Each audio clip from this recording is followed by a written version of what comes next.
A Melbourne women's health clinic copped $69,000 in penalties for mishandling an employee's parental leave payments. And it's not an isolated incident. The Fair Work Ombudsman is cracking down on parental leave violations across Australia. As a payroll specialist, I've seen firsthand how easy it is to slip up on these obligations, but I've also seen how the right approach can turn this potential minefield into a smooth, hassle-free process. So in this video, I'm going to show you how the government-funded paid parental leave scheme works and who's eligible, your role as an employer in the process, and how to integrate government-funded leave with your existing payroll system. Let's dive straight in.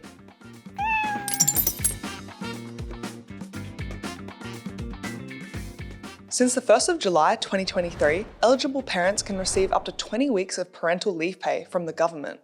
This is paid at the national minimum wage. To qualify, an employee must meet several conditions. They must be the primary carer of a newborn or newly adopted child.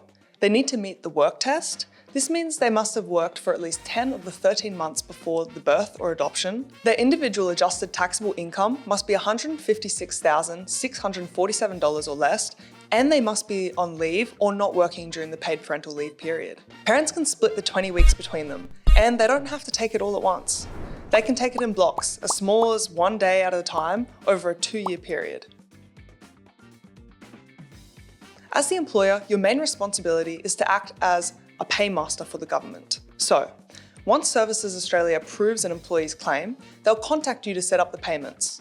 You'll then need to provide parental leave pay to your eligible employees during their usual pay cycle. Just like regular wages, you must withhold tax from parental leave pay before paying your employee. And as with everything else within the payroll compliance space, you'll need to keep accurate records of parental leave pay amounts and dates. This includes the amount of parental leave pay paid to the employee, the dates the parental leave pay covers, and the date each payment was made. When Services Australia contacts you about an employee's claim, you need to respond within 14 days. This might involve confirming employment details or agreeing to provide parental leave pay. If an employee's circumstances change, for example, if they return to work earlier than you planned, you must inform Services Australia within 7 days. Remember, you can't refuse to provide parental leave pay if Services Australia asks you to do so.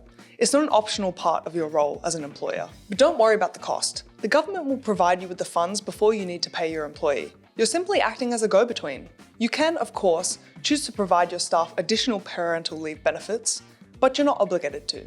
Now that we understand the scheme and your role, let's talk about how to incorporate parental leave pay into your existing payroll processes. The government will transfer funds to you before each pay cycle.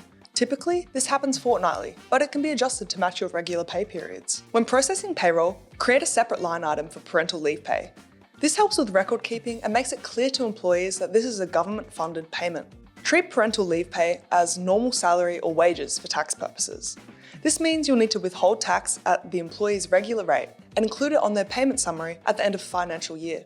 Unlike regular wages, you're not required to pay superannuation on parental leave pay. If you choose to offer additional employer-funded leave, you may need to pay super on those amounts.